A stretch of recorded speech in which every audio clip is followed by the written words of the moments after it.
morning. I want to start off by thanking the men and women of the Highway Patrol, St. Louis County, St. Louis City, and all the municipal police departments. They did a fine job tonight protecting the citizens of Ferguson. Tonight, a Sunday that started with prayers and messages of unity, peace, and justice, took a very different turn after dark. Molotov cocktails were thrown. There were shootings, looting, vandalism, and other acts of violence that clearly appear not to have been spontaneous, but premeditated criminal acts designed to damage property, hurt people, and provoke a response. The catalyst was not civil disobedience, but pre-planned agitation and aggression, coordinated in many cases. When Governor Nixon and Colonel Rapogo first assigned me to the task of helping restore order to Ferguson, our basic principles were to protect people's ability to make their voices heard. While keeping this community safe, we needed to protect the good people of Ferguson, their businesses, and their property.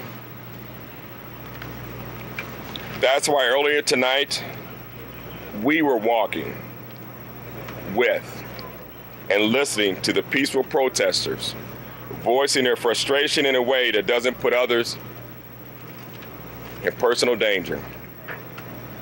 That's also why when we saw violent acts, including shootings and throwing of Molotov cocktails and the destruction of businesses, we had to act to protect lives and property. The situation first started to deteriorate with a shooting of a civilian on West Florissant and Ferguson Avenues at approximately 8:25 p.m.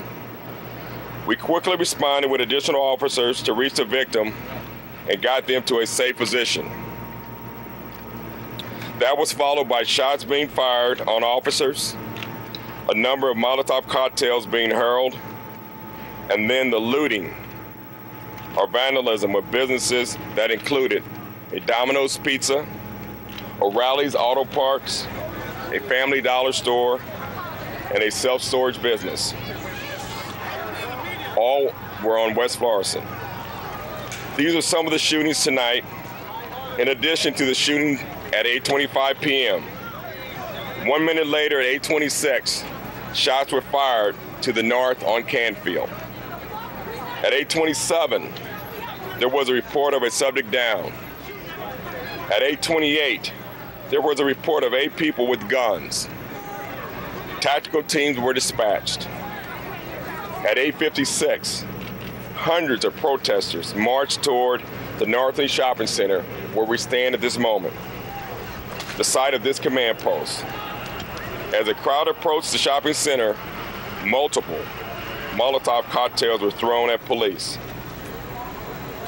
At that time, police deployed tear gas in an attempt to disperse the crowd and stop the violent action. At that time, we called in additional support from area police agencies. At 9:15, there was a call for a large crowd gathering at the McDonald's on West Florissant. At 9:20, it was reported that McDonald's was being overrun and employees had locked themselves in the storage room. There were multiple additional reports of Molotov cocktails being thrown. Police were shot at. Makeshift barricades were set up to block police. Bottles and rockets were thrown at police. Based on these conditions, I had no alternative but to elevate the level of our response. For those who would claim that the curfew was what led to tonight's violence, I will remind you, it was this incident began before 8:30, 3.5 hours before the curfew was to have started last night. Tonight by teleconference, Chief John Belmer of the St. Louis County Police Department, Chief Sam Dodson of the St. Louis City Police Department, and I have been in discussion with Governor Jay Nixon and Colonel Rapogo, who were at the Highway Patrol headquarters in Jefferson City. We are planning additional steps to quiet the violence. We are all determined to restore peace and safety to the people of Ferguson, and I believe the continuing resolve of the good people of this community will ultimately triumph over the few people bent on violence and destruction. I have time to take a few questions before I return to operational planning. How many people have been injured? Did you say with those additional steps? We had at least 3 people. We had a couple shooting victims. So I think 2 or 3 people have been injured. Were those random shootings? Were those random shootings, or were Yes, those shootings, we were responding to those shootings. Those shootings had occurred out in the field, had nothing to do with law enforcement. It was between people that were actually out on the scene there. Involved in the protest? They weren't domestic shootings. No, they're not. There were people that were out on Florissant. Did the crowd try to be more specific about additional steps? Go ahead. Injured?